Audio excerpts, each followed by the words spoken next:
За да можем да смятаме дозите бързо и лесно, трябва да разберем как работят те. Нека да си представим, че имаме едно шише. То си е направо колба, в което имаме някаква течност, т.е. нашето лекарство, което е течно за инжектиране. В този разтвор си представяме, че има прахообразно вещество, някаква твърда субстанция, която може да е видима, така както при суспензиите се утаява на дъното, или да е невидима. Т.е. като добавим щипка сол към чаша вода, ние не я виждаме, но тя е вътре в чашата. Останалото, течното, е някакъв разтворител. Аз пиша вода, то не е вода, но нас не ни интересува. Нас не интересува ето тази част от лекарството.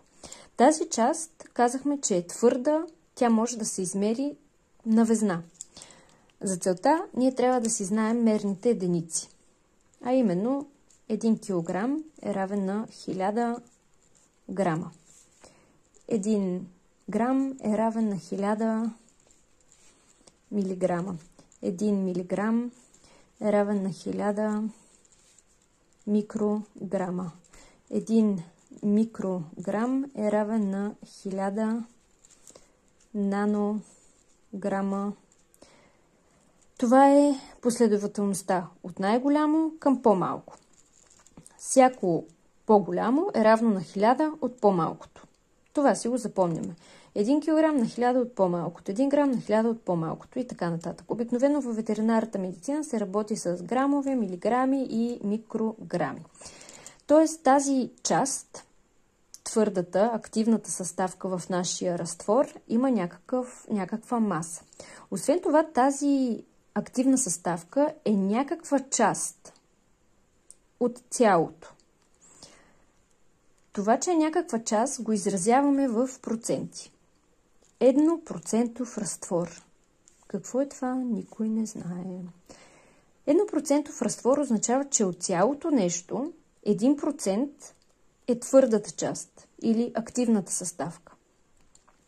Може да е 1%, може да е 5%, 10%, все тая колко. Това означава, че количеството на твърдата част се качва. При 1% ще е много малко, при 5% в повече, при 10% в повече и така нататък. И сега, за да установим 1%, т.е. че само 1% от това цялото е твърда съставка, ние искаме да го измериме колко милиграма е.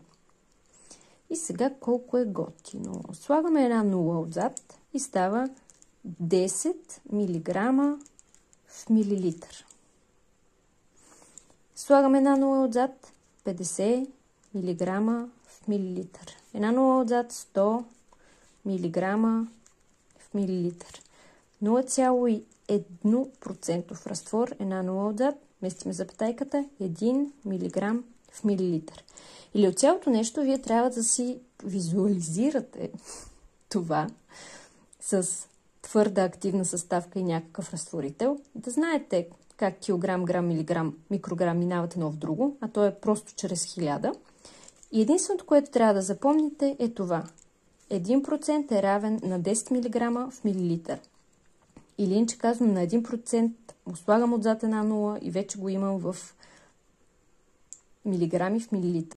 Дали ще кажем, че 1% или 10 мг в милилитър, то е едно и също, за това е равно. Все е концентрация. Се показва каква част от разтвора е това твърдо вещество.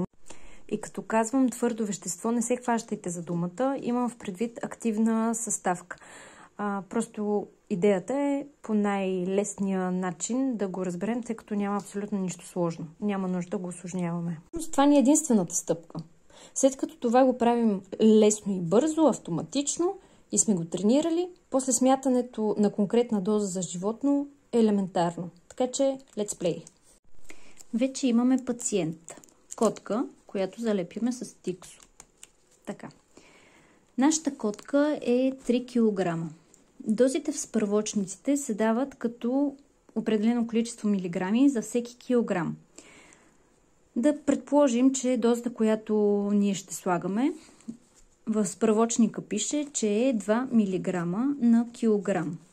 За всеки килограм на котката ще трябва да сложим по 2 мг от препарата. Смятаме дозата, която е необходима точно за нашата котка. 3 кг по 2 мг. Обща доза за нашата котка 6 мг. На етикета на препарата, от който ще слагаме, пише 1% разтвор. За да може да определим колко точно са 6 мг от този целия разтвор, ще ни е необходимо да работим с една и съща мерна единица, т.е. в милиграми. Казахме, че концентрацията, без значение дали тя е в проценти или милиграм на милилитър, се е концентрация. Се показва каква част от цялото е ето тази активна съставка. Така че нашия разтвор си го превръщаме от проценти в милиграми на милилитър. Слагаме една нула отзад и става 10 мг в милилитър. Последната стъпка е да използваме много сложната в кавички формула, а тя е именно желана доза. Желаната доза е тази, която е за нашия конкретен пациент. В случая това са 6 мг. Обща доза за цялата котка, делено на концентрацията на лекарството. И така го съкращаваме, в милиграми. Което в случая казахме, че са 10 мг във всеки милилитър. 6 делено на 10, т.е. желаната доза, делено на концентрацията на лекарството в милиграми, 6 делено на 10 е равно на 0,6 мл. И сме готови. Отиваме, теглиме от препарата 0,6 мл, инжектираме го на пациента и сме готови. Да обобщим. Двете неща, които трябва да запомним, е как да си превърнем концентрацията от процентна в такава в милиграми на милилитър, а това е чрез добавяне на една нула отзад, и формулата, силно казано, е желана доза, т.е. за нашия пациент, делено на концентрацията на лекарството, която вече сме си обърнали в милиграми на милилитър. Вуаля, готови сме. Let's play!